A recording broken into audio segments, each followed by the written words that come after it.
Good day. Welcome to the Fort Walton Beach Chamber of Commerce. We're grateful for you being here today. Again, I'm Ted, the President and CEO. We have Nick Chubb, who's our chair. We have a good collection of our community leaders who are here today and chamber members to hear this endeavor. Brian Christians is videotaping this. We'll put it on our Facebook and on the chamber website. For those who could not be here, we'll have a chance to see it. I want to share how we're doing this today. Emily over here is our timekeeper. Emily over here, there she is. 2-minute intro. 2-minute close as it comes to that. 90 seconds for each question to be answered. And we do have do we have cool music or we got a variation? She's going to stand with 15 seconds left and then some type of little musical. This is what it sounds like. So when you hear that noise, that'll mean don't stop directly, just finish your thought in such a way. And we appreciate you not being here the first time. We wanted to kind of segregate the candidates from each section. But after you're done, as some of the others have done, well, they see here, I'm sure Lamar's here somewhere, they're going to stay and listen. And we have the Daily News representative here also, so we're excited to have you. Any questions? All right. Well, thank you very kindly. So we've got you in alphabetical order, 2-minute intro. So why don't we start with Albie. Is it Clendenin? Yes, it is. Clendenin. Albie, thank you. Albie, why don't you start off with your 2-minute intro, sir? You can do it from over there. And if you want, you can sit or stand. It's up to you. I'll just stand. You think you're agreed, probably take the 2 minutes. But I'd first like to thank the Greater Fort Walton Beach Chamber of Commerce for having me here today and for hosting today's candidate forum. To give a little background on myself, I'm a recent graduate of Baker School and an upcoming freshman at the University of West Florida. Because of the great future I was able to build for myself in the Okaloosa County School District, I decided that I wanted to run for this seat here on the Okaloosa County School Board. Throughout my years of schooling, I ascended to a myriad of student leadership positions. Those positions included Beta Club President, 2-year varsity track athlete, WGTV production manager, yearbook design editor, student government officer, Aspire tutor, RAPS robotic mentor, and a front office aide. While attending school, I learned more than just how to do that nice homework, of course. I also learned what it's like to be an educator in our district by witnessing firsthand my mother's over 15 years of service to the Okaloosa County School District. I also learned what it's like to have a parent that's not at home for months at a time, because I have a father who works for logistics in the United States Air Force. He, of course, distilled in me the importance of being detail-oriented and a hard worker. As a result of these attributes given to me, I'll be able to use them in pursuit of the betterment of Okaloosa County Schools District. Thank you. Then we'll welcome Albie Clendenin. Very nice. There's a small time of transition, which we got. We're got it now. All right, so there's a very slow transition. So welcome. Linda Evacek, 2-minute welcome. Yes. Good morning. Linda Evacek. I'm for District 3. My tagline the entire campaign has been Okaloosa educated, Okaloosa dedicated, because that does sum up a little bit about who I am. I was raised and educated in this great school district, and for 38 years I spent my time as a classroom teacher. I retired in June of 2017. I feel that I had a great privilege to get to work with the students and the parents and the citizens in this great school district, and now I would like to change that venue and become on the school board so I can continue to work with them. While I was a teacher, even though you might say, well, how were your experiences in the classroom allow you to be on the board? I was not an inside only the classroom teacher. I was very involved outside my classroom in a lot of different activities that the district had. I worked with students on all levels, a lot of different projects. My academic area was journalism, and my students created a newspaper, and so we worked in a lot of different ways and a lot of different projects. So I have a vast amount of experience in a lot of things working outside the classroom.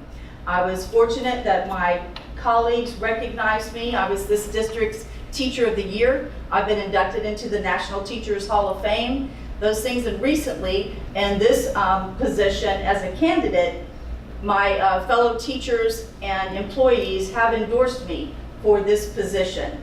So I feel like I am greatly qualified to take this on. I'm eager to do it. I feel like it will continue to be an extension of the way I can serve Okaloosa County schools, students, and their parents. Thank you. All right, welcome Linda Evacek. We appreciate that. And Dr. Joe Slusher with your introduction, sir. Well, first off, thanks for having us here. It's early in the morning. We've been so busy, all the candidates have been so busy going from one place to the other. One thing for sure, I have learned every inch of this county. Putting up signs and knocking on doors.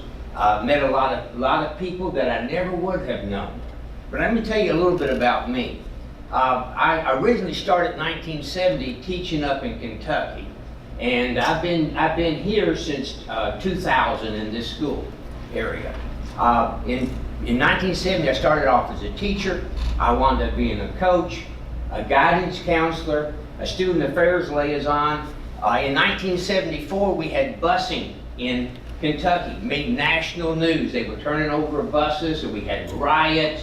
And they merged two large school systems to make the 7th largest school system in the entire United States. 70 miles across that one county. We had 46 high schools. We had more than that in middle and high, altogether 212 schools in one county. So it was huge. And so the federal government started a program, and it was under the Emergency School Assistance Act, the ESAA, and it was to help schools that were going through busing. And the busing, and I hate using that term, I did learn that busing only has one S instead of two, I did learn that. And when we got into the busing, they had problems merging the two school systems because the two school systems, one was predominantly African American, the other was predominantly white, although we had Hispanics and Orientals, we had different ones. I don't know how else to say that, but that's what we had. Very diverse group, because Fort Knox is there, Fort Knox, Kentucky. And so we had a huge group. They appointed people, trained people to be student affairs liaisons. We watched for gang activity today, for gang activity and for drug abuse. So I got certified, and I went ahead and got my certification in administration and got my doctorate in special needs. And I didn't have enough time to tell you everything I needed. That's time. Well done, Dr. Joe. Welcome all of you. Thank you for that. I feel like I know you all by seeing your signs and names all around town. Just something. So all three of you are new candidates, have not no incumbents, so I'm going to start off with a question for each of you. We'll start with Albie in this case. What motivates you to become a board member? Hold on just a second. Oh, I'm sorry. I need more time to think about it. We're ready now. Okay, again, same question to all. We'll start with Albie. What motivates you to become a board member? Well, what motivates me to become a board member is just quite simply all the time that I spent inside the school district these last few years as being a high school student and a middle school student. I witnessed firsthand how sometimes budget shortcomings can affect our different student leadership positions and how maybe a different role was implemented or policy and how that affected students and as well educators, since my mother is an educator in our district, and I witnessed that firsthand, of course. And it just, what motivated me to do this is I wanted to be able to make a difference for both myself and, well, not myself, but for the school district. Simply because the school district has given me everything I have, it's given me a home, and it's given me just a bright future ahead. And that's a big reason why I just want to be able to get out there and be a school board member so I can make that difference in my community that has made, well, me. Thank you. All right, Albie, welcome. Very nice. Linda, same question. What motivates you to become a board member? Well, as I mentioned in my introduction, I was a classroom teacher, and I said I want to continue to work to make a difference with the students. And I think that we're at a pivotal time in our district that we have a great district, we've had a lot of success, but we've had some challenges that we've not had to face in previous years. And I do think that we're kind of at a crossroads, so to speak, and that we need some people who on the board who have the background. You know, it makes sense, and when I'm talking to people, it says it makes sense to have that teacher voice on the board. That is that perspective needed. I don't think everybody on the board should be an educator, but to have someone from the classroom, where that's where it's all happening, is in that classroom, makes sense. And I can be that voice. And so I'm motivated to step up and have done that, to become a candidate, to be there so that I can be that voice from the classroom. Thank you, Linda. Dr. Joe, same question. What motivates you to become a board member? Well, I started 4 years ago. I ran against Mr. Walker. He was the incumbent. He's stepping down now, so it's an open seat. And Mr. Walker, most of you that have been in this county know that it wound up being a tie. I think the final was 9 votes separated the two of us. And that's not really a tie if you lose by 9 votes. But I sat back and I kind of got frustrated, said I wasn't going to do it again. But I had a lot of teachers contact me, special needs, and that's where my heart is with the kids. And every child in this school system every child, from the kindergarten and pre-K all the way up to the ones in seniors and then even those in collegiate. We need to have a special program for every single child to make sure that we take care of their needs, whether it be VOTEC, whether it be college prep, or whether it be something just to go into the trades or to the job world. We need to prepare these kids. And we need someone to sit in that seat for Mr. Walker, where Mr. Walker's now sitting, that will take care of that. Someone with administrative, budget, curriculum, and policy background, and I have that. That's the biggest difference between the three candidates, is who has that background and that experience. And I have the heart for the kids, and I'm going to stop before that thing tweets. Thank you, Dr. Joe. Thank you. Thank you, Emily, for the very timekeeping. I'm going to go back to Albie, and I'll ask the question. Given that the board did not approve a sales tax referendum, how will you propose to fund the nearly $150 million in identified projects in the district? Well, the big thing for me, since we weren't able to fund the house and sales tax, I think we definitely don't want to look at the property taxes for sure. People don't want to see a raise in property taxes. That just isn't fair to ask the residents to always have to do all that. So a big part of me is that while we weren't able to pass the house and sales tax this time, as a board member, I will most definitely pursue it in being able to fund the school district for our different capital improvements. Many of you may not know, but at one of the last school board meetings, they found out that they can't actually afford the SRO program. We're short on that. We're going into reserve funding. So, yeah, we need to figure out how we're going to fund our school district, and I am keen on making sure that it isn't going to have to be our property taxes. Thank you. Very good, Albie. So again, follow-up question, what I heard you say was that you are in support of a local optional sales tax at some time in the future. Yes. Right. Linda Evanchek, same question. Given that the board did not approve a sales tax referendum, how will you propose to fund the nearly $150 million in identified projects in the district? Okay, I think what we need to do is to look at the district structure. You know, we have over 400 district office employees. I think we need to look at that and see if all of those positions are important, because we've added a lot of different positions in that. Instructional coaches and those things, not to say those aren't important, but we do need to look at that structure. I think that has been bloated over the years, not into under one particular administration, but in general, and we need to go back and look at that. When you cut, of course, you want to start at the top and go down and look at those salaries and expenditures. Certainly, you want to keep as many things away from being cut from the classroom. Everything that's in the classroom at the center. I know some people have talked about cutting out assistant principals at the elementary, but I'm against that. So we need to look at the budget now and see in what ways we need to look at those salaries and different personnel that maybe are not essential because we're just in a crisis situation. It is unfortunate that we cannot have that sales tax because that would be the way to go, and I would be in favor of that, yes. We have 13 more seconds. You got, oh, yes. Sometimes less is more. Yes. In such a way. So Linda Evanchek, just again, I asked a follow-up question. Candidate Clinton, you are also in favor of the local optional sales tax for the school district. Is that what I heard? Yes. Very fine. All right. Dr. Joe Slusher, the same question, sir. Given that the board did not approve a sales tax referendum, how would you propose to fund the nearly $150 million in identified projects in the district? You know, I see that first off, the infrastructure in our county is hurting, and in our school system is hurting because so many of our schools are aged. 60-year-old buildings that are just falling apart. Some of them that toilets that just keep running, and at the end of the day, the custodial staff has to shut the water off so the toilets don't continue to run. We have problems. I've looked at two other counties. I looked at Escambia County over in Beulah. They're opening up a new middle school there, and a new elementary school's opening up. In fact, the elementary's already ready to be opened this year. And they did that by raising a sales tax. And over in Baldwin County, I spoke to Eddie Tyler, the superintendent over there. They're building new schools. And at first it didn't pass. And we had a tax initiative before I moved here that was passed, and then later on they tried it again and it failed. Right now, they pulled back on that because of all the bad publicity. I'm just going to use that if you'll let me.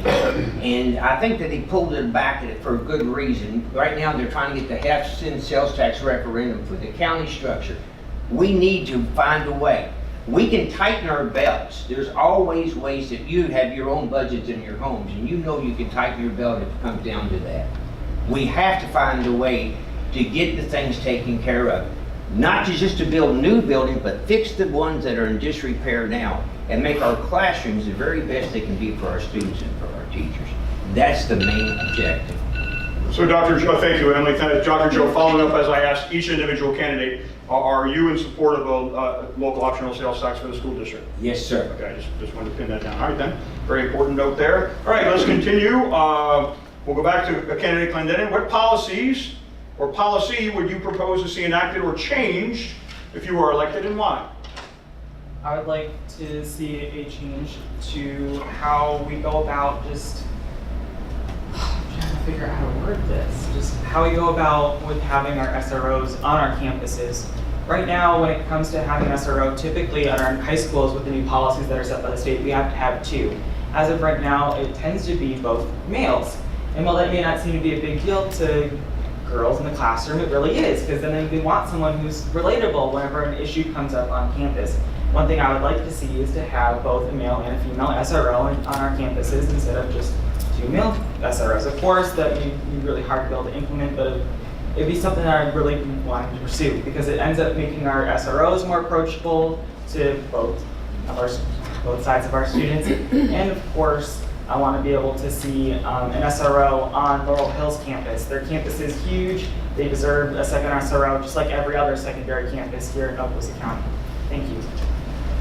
Thank you, candidate Albee. Same question to you, Linda Evanchek. What policy would you propose to see enacted or changed if you are elected, and why?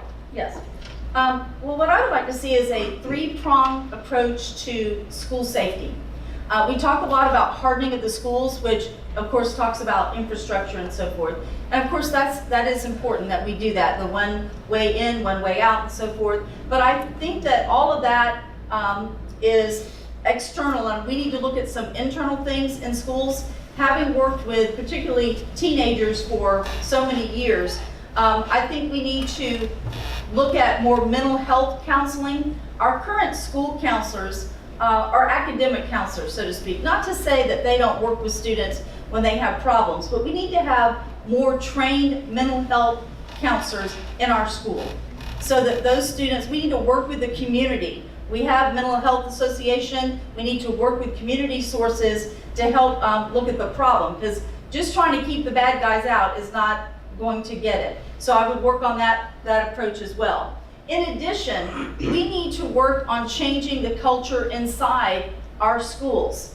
We need to find a way to let students know that it's okay to share that you think a student's having a problem. I'd like to see a teen hotline where students can call, similar to Crime Stoppers, something like that, kind of in between the crisis line and Crime Stoppers. That way they could find a way to let people know, or if they have a problem. So I think we need to look at our safety in those 3 different ways. Thank you. Thank you, candidate Evanchek. Very good. Dr. Joe, same question to you. What policy would you propose to see enacted or changed if you are elected, and why? School safety and security. It's the main thing that we need to work on. And, you know, and I'm going to glean from what Ms. Evanchek said, because she's correct. We need to find a way not to be reactive to these problems and try to keep the bad guys, I'll use that, out. A lot of times the things are internal that happens inside our school. And over in Mobile and some of the other areas, they have the bully blocks, and they have a number where the kids can text 4 digits and they can find out somebody's bullying them. You know, a lot of the things that happen in the school, the children know about this, and I'm an older man, so I'm going to use the word kids, okay? The kids know about this. They know about it way before a teacher knows about it, or maybe the SRO knows about it, or the administrators. And if we have a panel set up with the teachers that children can relate to, and the children in the school that are the most sociable, not the smartest usually, not the ones that get in the most trouble, but you have your social butterflies and bees, I'm going to say, in the school. If they would go to these certain teachers that they know they can relate to, and the SROs in many cases, and say, look, this is a problem Jimmy's got with Sally. This problem could blossom into a bullying thing. We need to work from the inside out And then also put our safety around there outside, make our buildings more safe and secure by having that one way in, one way out, and secure lobbies where teachers and people coming in and out, parents withdrawing kids, would have to show an ID. We need to do that. That is the biggest policy problem I can see. Not a problem, a concern. All right, thank you, Dr. Joe. Again, as it turns out, time flies. We're having fun. I could sit here and ask you questions all day, but because of the time frame involved, we'll do closing remarks. Is that what you're thinking, Mark Franks? Okay, let's do one more question. One more question, okay. Jenny, you got a question within the news? Anything pop it up? Because we have several here. I just wanted to ask if you had a chance. Nick, any questions you can think of? We have several that we prepared in advance. Anything you'd like to see? I'll just read off one of them. Yeah, just, how can a board know if its goals are being accomplished and its policies carried out? So with Albie, we'll start with you, sir, on that question. There it is. How can a board know if its goals are being accomplished and its policies carried out? Well, it's a very easy question. We just have to talk to our parents and our students. We need to ask them, hey, how's this policy working out for you? How's it affected your day-to-day in our classrooms? It's very simple. We just need to be able to communicate better with our parents and our students. Student leadership is a huge part in making sure that our campuses are what they are today, and we need to make sure that our teachers and our parents and our students, that they're getting whatever they need and that our policies are working. We need to make sure that everything's going correctly, and if we're talking to one another, that ends up being in everybody's favor. So that's how you do it. Thank you. Well done, Albie. Same question for you, Linda. How can a board know if its goals are being accomplished and its policies carried out? Well, I somewhat agree with Albie there in that, all the stakeholders, you can tell if those things are working. Your citizens will let you know, the students, and our students are successful. As you know, our school district is an A+ district and has been. We had 21 A schools, 11 B schools, 3 C schools. So you're seeing all those things. There's all kinds of data that comes out that you can see how that's working, but the most important thing is the feedback that you are getting from the students, the teachers, the employees, and so forth. That's how you see if things are working, because all the data, of course, can be skewed in a lot of different ways. But certainly listening to your constituents and what they have to tell you and feedback of things that are happening, I think that's the best way to know if it's working. Well done. And Dr. Joe, same question for you, sir. How can a board know if its policies are being accomplished and its policies carried out? I like the fact that the first two candidates laid some groundwork for me. It makes it easier for me. It's clarity, it's consistency, and it's communication. We have to have those 3 C's in order for this to work. And when you say feedback, you need to have means of feedback from not just the students, not just the teachers, not just the parents, but from the entire community. We're one whole big family when we work together. And if you have the clarity, you have the consistency of your actions, and you have communication. Now, some people don't have access to the computers on a daily basis. So there has to be a phone system where they can call and say, look, I've got this concern. Or we can get attaboys. They can go in there and give us a thumbs up on this one thing that we did and say, this is the way it should be. We need more of this. And get feedback. And we can also do surveys within the schools. And that parents do anonymous surveys and how things are working in the classrooms and in that school. This works, but once again, you must have clarity of action, you must have consistency of how you react to things and what you do, and you must have communication between all levels. Well done, Dr. Joe. So due to time, we're going to do closing remarks. And Dr. Joe, we start with Albie, so I'm going to start with you and work your way down here. So Dr. Joe, start your 2-minute closing remarks, sir. I look forward to this. I had one person ask me this yesterday. We were at the Wyndham, and the lady asked me, she said, why are you doing this? And I said, to me, it's a mission. It's not a job. In fact, 4 years ago, when I went to the supervisor election and I went through the university, the Kennedy University, I had no clue that it paid a dime. And I promise you, it has nothing to do with money. To me, and I'm not saying it is with these 2 candidates either, it's a mission. It's something that I believe that at this stage in my life, I've gone through the education, I've been an administrator, and I've been at every level. I've done everything but be the lunchroom lady and the custodian in schools. I've done it all. I've been there. And I had the vast experience and I had the caring, because 31 of my 46 and a half years, I was in a classroom. And I taught everything from special needs kids, and I even put a 212-pound 18-year-old boy in a toilet. I had to be able to do that because the teachers in that room were too small to do that. I've done it all. And I taught the higher level, I taught calculus and trigonometry. And some people, they would have a hard time even spelling those two words, but I taught them. Not that I'm that bright, it's where my heart is. And I want to be on the school board. It's a desire to do more for the community and to help our kids. My slogan is kids first. I say that all the time. It's all about our kids. That's why I want to be there. I want to do it, I want to serve you, and I want to be able to do it for the community, but mainly for our kids. Thank you, and I appreciate your vote on August the 28th. Thank you. Thank you, Dr. Joe Slesher. Linda Evanchek, 2-minute closing remarks. Ladies and gentlemen, you have a big decision to make come August 28th. With this being an open slate in this District 3, coming after what you consider maybe a legend in that position of 24 years. It's difficult because you really don't have anything to go on except what you've seen and heard from us, and that is challenging. But as I said in my opening, I really do see this race as a crossroads for our district. And you know, many of you sitting out here are community leaders. You know that as the strength of the school system is part of the strength of the communities in this county. And so it's vital that we all have this interest. I am invested in our county, having grown up here, having worked here. And I think that investment is important when we're looking at this race.